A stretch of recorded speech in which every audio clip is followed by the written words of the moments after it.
토하는 며느리 보고 걸레질이나 하라고? 이게 사람이 할 짓입니까? 수진아, 임신했다고 놀고 먹을 생각만 하지 말고 집안일이나 제대로 해.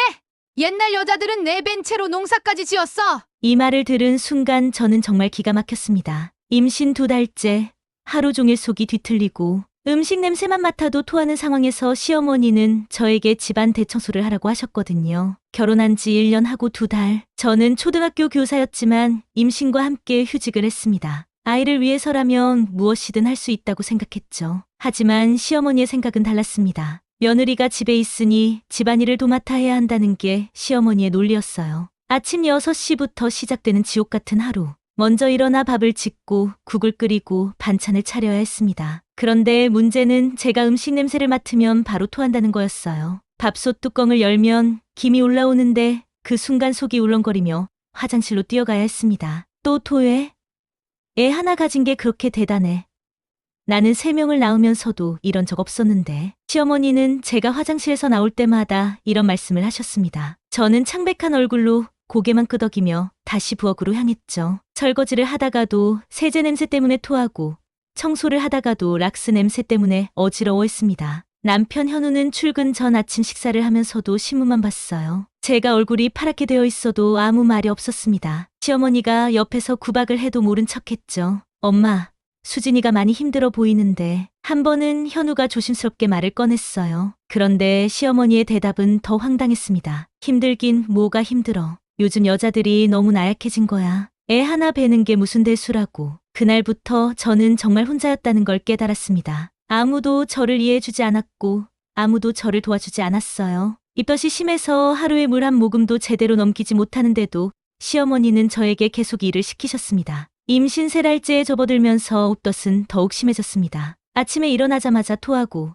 식사 준비를 하다가도 토하고 냄새만 맡아도 속이 뒤집어졌어요. 그런데 시어머니는 오히려 더 많은 일을 시키기 시작했습니다. 수진아, 오늘은 김치찌개 말고 된장찌개로 해. 그리고 나물 반찬도 3가지는 만들어야지. 부엌에 서서 재료를 준비하는데 마늘 냄새가 올라왔어요. 순간 속이 울렁거리며 개수대로 달려가 토했습니다. 토한 후에도 계속 헛구역질이 나와서 눈물까지 흘렀죠. 또 그러네. 그렇게 연약하게 살면 어떻게 애를 키워. 시어머니는 제가 토하는 모습을 보면서도 전혀 동정하지 않으셨어요. 오히려 핀잔만 주셨습니다. 저는 물로 입을 헹구고 다시 부엌으로 돌아가 요리를 계속했어요. 된장찌개를 끓이는데 된장 냄새 때문에 또 토했습니다. 이번에는 쓸개가 나올 것 같았어요. 아무것도 먹지 못해서 토할 것도 없는데 계속 헛구역질만 나왔습니다. 엄마, 제가 대신할게요. 가끔 시누이 지영이가 도와주려고 했지만 시어머니는 허락하지 않으셨어요. 아니야, 며느리가 해야지. 시집 와서 밥도 못하면 뭐하러 왔어. 저는 어지러운 몸을 억지로 붙들고 요리를 계속했습니다. 나물을 무치다가도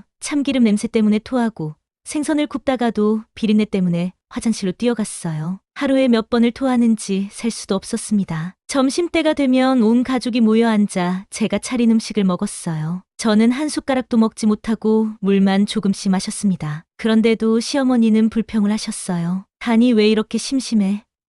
소금을 너무 적게 넣었나? 죄송합니다. 다음엔 더 신경 쓰겠습니다. 저는 고개를 숙이고 사과했습니다. 사실 간을 맞춰보고 싶어도 입에 넣으면 바로 토해서 맛을 볼 수가 없었어요. 그렇다고 이런 사정을 설명하면 또 핀잔만 들을 게 뻔했습니다. 저녁 설거지를 하다가 또 토했어요. 세제 냄새와 음식 냄새가 섞이면서 속이 완전히 뒤집어졌습니다. 개수대에 엎드려 한참을 헛구역질했는데 등 뒤에서 시어머니의 차가운 목소리가 들렸어요. 약해 빠져서. 이런 식으로 애를 낳으면 애까지 약하게 태어날 거야. 그 말을 듣는 순간 눈물이 핑 돌았습니다. 뱃속 아이까지 나쁘게 말하시다니. 임신 4달째 어느 월요일 아침 시어머니가 갑자기 말씀하셨습니다. 수진아, 나 며칠 친구들과 여행 다녀올 거야. 그동안 집안일 잘 부탁해. 저는 깜짝 놀랐어요. 시어머니가 여행을 간다고 하신 적이 없었거든요. 더구나 제가 이렇게 힘든 상황에서 혼자 집안일을 다 해야 한다니. 어머님, 어디로 가시는 건가요? 친구들과 온천이나 다녀올 거야. 왜, 못 가게 할 거야? 시어머니의 표정이 차갑게 변했어요. 저는 고개를 저으며 대답했습니다. 아니에요. 다녀오세요. 사실 속으로는 조금 안도했습니다. 시어머니가 안 계시면 그나마 눈치 보지 않고 쉴 수 있을 것 같았거든요. 하지만 이것은 제 착각이었어요. 시어머니는 떠나기 전에 저에게 할 일 목록을 전달하셨습니다. 온 집안 대청소, 이불 빨래, 김치 냉고 정리. 베란다 청소까지. 보통 상황에서도 버거운 일들을 입덧하는 며느리 혼자 하라고 하신 거였어요. 내가 없다고 게을러지면 안 돼. 현우가 퇴근하면 집안이 깨끗해져 있어야 해. 시어머니가 떠나신 후 저는 한숨을 깊게 내쉬었습니다. 평소보다 훨씬 많은 일이 기다리고 있었지만 적어도 핀잔은 듣지 않아도 될 것 같았어요. 첫날부터 지옥이었습니다. 아침 식사 준비부터 시작해서 청소, 빨래까지. 중간중간 토하느라 일은 더뎌졌고 어지러워서 쓰러질 것 같았어요. 현우는 출근하면서 한마디 했습니다. 수진아, 엄마 없다고 대충 하지 마. 저는 기가 막혔지만 아무 말도 하지 않았어요. 남편마저 저를 믿지 않는다는 게 너무 서러웠습니다. 둘째 날에는 더 심해졌어요. 베란다 청소를 하다가 세제 냄새 때문에 계속 토했고 이불을 빨래하려고 들어올리다가 어지러워서 주저앉았습니다. 온몸에 힘이 없어서 제대로 서 있을 수도 없었어요. 그런데 이상한 건 시어머니에게서 연락이 전혀 없다는 거였습니다. 보통 여행을 가면 안부 전화라도 한 번 정도는 하실 텐데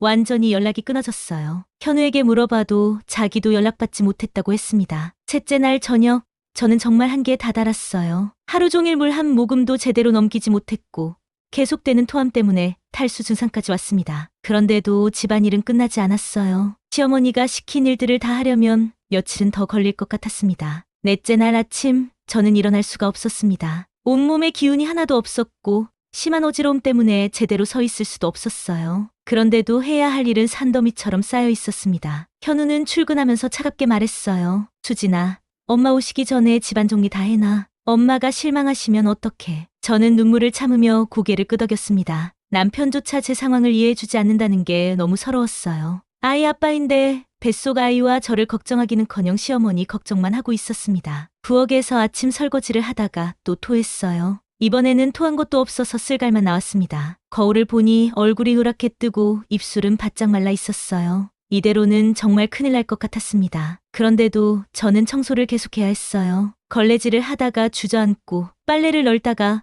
어지러워서 쓰러질 뻔했습니다. 중간중간 바닥에 앉아서 쉬었지만 일은 끝나지 않았어요. 점심때가 되어도 아무것도 먹을 수 없었습니다. 물만 조금씩 마셨는데 그것도 토했어요. 이렇게 며칠을 굶으니 손발에 힘이 전혀 없었습니다. 오후에 김치 냉고를 정리하다가 김치 냄새 때문에 정신을 잃을 뻔했어요. 벽에 기대어 한참을 헛구역질했는데 온몸이 떨렸습니다. 이때부터 뱃속 아이가 걱정되기 시작했어요. 이렇게 계속 토하고 아무것도 먹지 못하면 아이에게 영향이 안 갈 텐데. 저녁에 현우가 돌아왔을 때 집안은 반쯤 정리된 상태였어요. 저는 소파에 쓰러져 있었고 현우는 화를 냈습니다. 이게 뭐야?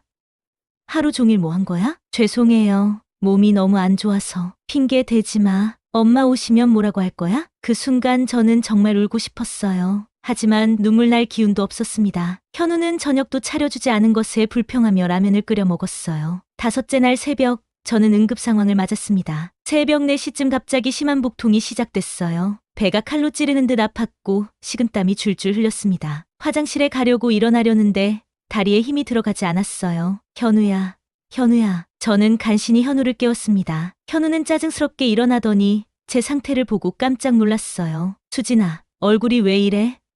너무 하얗잖아. 배가 너무 아파. 병원에 가야 할 것 같아. 현우는 급히 저를 부축해서 차에 태우고 응급실로 향했습니다. 가는 동안에도 저는 계속 토했고 일식이 흐릿해졌어요. 응급실에 도착해서 의사 선생님을 만났을 때 저는 거의 기절 직전이었습니다. 의사 선생님은 제 상태를 보더니 심각한 표정을 지으셨어요. 언제부터 이렇게 드셨나요?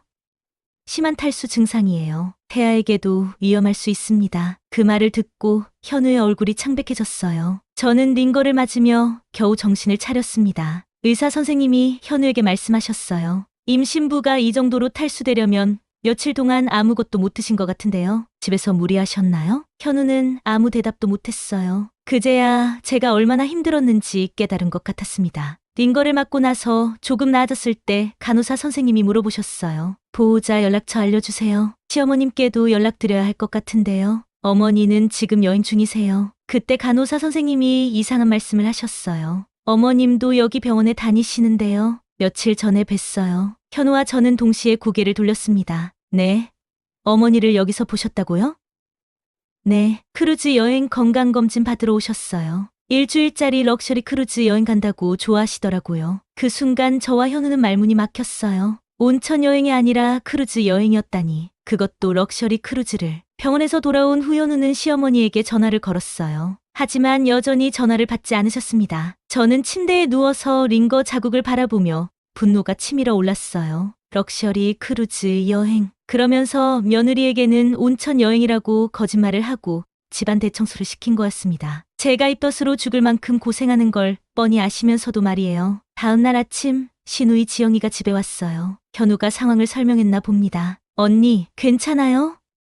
병원에 입원했다는 얘기 듣고 깜짝 놀랐어요. 괜찮아. 링거 맞고 나서 조금 나아졌어. 그때 지영이가 핸드폰을 보더니 갑자기 얼굴이 굳어졌어요. 이게 뭐예요? 지영이가 보여준 화면에는 시어머니의 소셜미디어가 떠 있었어요. 그런데 거기에는 믿을 수 없는 사진들이 올라와 있었습니다. 화려한 크루즈선 앞에서 웃고 있는 시어머니, 고급 뷔페 음식들, 선상 파티에서 친구들과 함께 찍은 사진들, 사진마다 럭셔리 크루즈 여행 최고, 평생 소원이었던 크루즈 여행. 이런 호사가 있나 같은 글이 적혀 있었어요. 현우도 사진을 보더니 할 말을 잃었습니다. 엄마가 이런 여행을 간 거였어? 저는 사진들을 하나하나 보면서 분노가 폭발할 것 같았어요. 시어머니는 며느리가 입덧으로 고생하며 집안일을 하는 동안 호화로운 크루즈선에서 맛있는 음식을 먹고 즐기고 계셨던 거였습니다. 특히 뷔페 음식 사진을 보니 더욱 화가 났어요. 저는 며칠 동안 물 한 모금도 제대로 넘기지 못해서 응급실까지 갔는데 시어머니는 온갖 진미를 드시며 즐기고 계셨던 거죠. 언니, 이거 너무한 거 아니에요?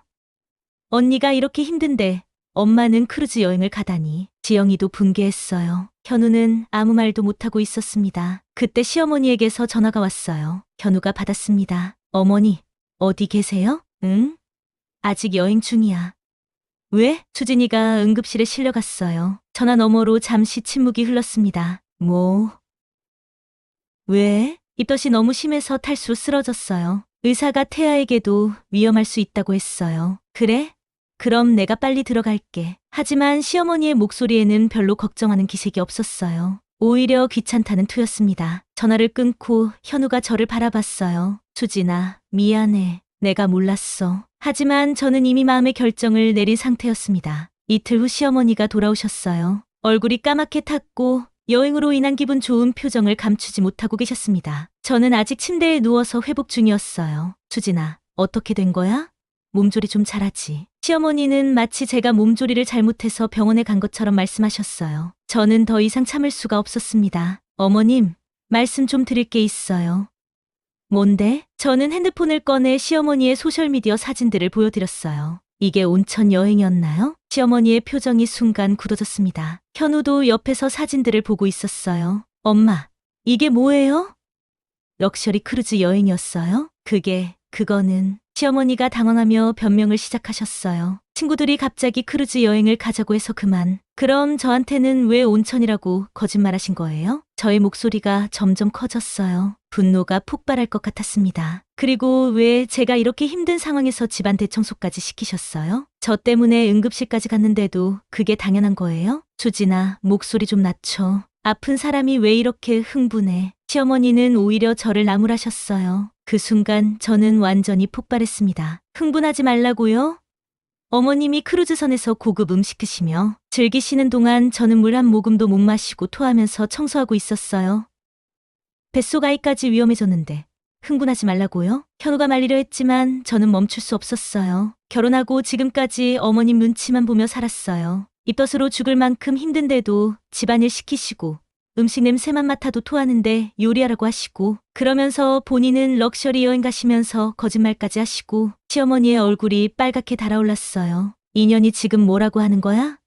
시어머니한테 저 이제 여기서 못 살겠어요. 친정으로 가겠습니다. 뭐라고? 저는 침대에서 일어나 가방을 꺼냈어요. 현우가 깜짝 놀라며 말렸습니다. 수진아, 진정해. 얘기하면 되잖아. 얘기로 될 일이었으면 지금까지 이렇게 안 살았을 거예요. 저는 결정했어요. 저는 옷들을 가방에 넣기 시작했어요. 시어머니가 소리쳤습니다. 이게 무슨 짓이야?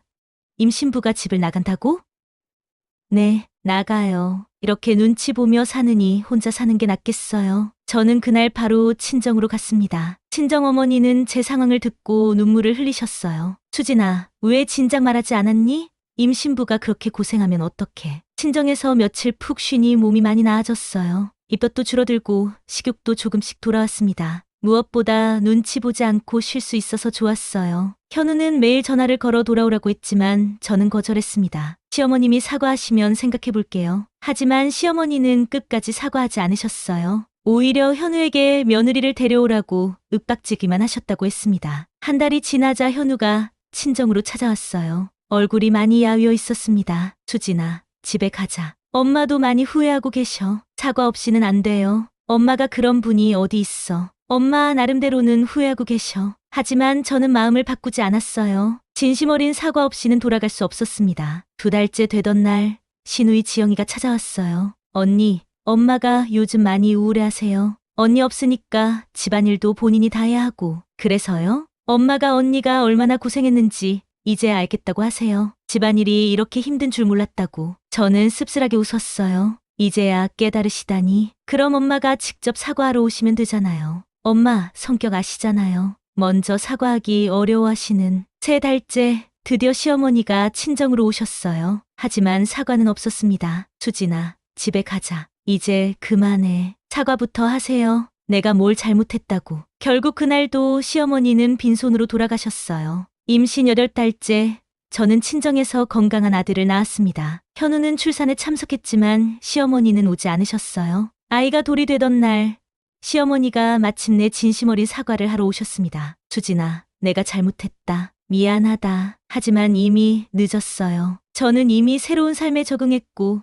아이와 함께 행복하게 살고 있었습니다. 사과는 받아들이겠어요. 하지만 함께 살 생각은 없어요. 그 후 저희는 별거 상태로 지내고 있습니다. 시어머니는 이제야 며느리의 소중함을 알았지만 이미 돌이킬 수 없는 강을 건넌 후였어요. 현재 저는 아이와 함께 작지만 행복한 보금자리를 꾸리고 살고 있습니다. 때로는 어려울 때도 있지만 눈치 보며 사는 것보다는 훨씬 나아요. 진정한 가족이란 서로를 이해하고 배려하는 마음에서 시작되는 것 같습니다. 혈연이라는 이유만으로는 가족이 될 수 없다는 걸 깨달았어요. 여러분도 저와 같은 상황에 계시다면 용기를 내세요. 참는 것만이 능사는 아니랍니다. 때로는 단호한 선택이 모두를 위해 더 나은 결과를 가져올 수 있어요. 이 영상이 도움이 되셨다면 구독과 좋아요 부탁드려요. 여러분의 따뜻한 관심과 응원이 큰 힘이 됩니다. 댓글로 여러분의 이야기도 들려주세요. 감사합니다.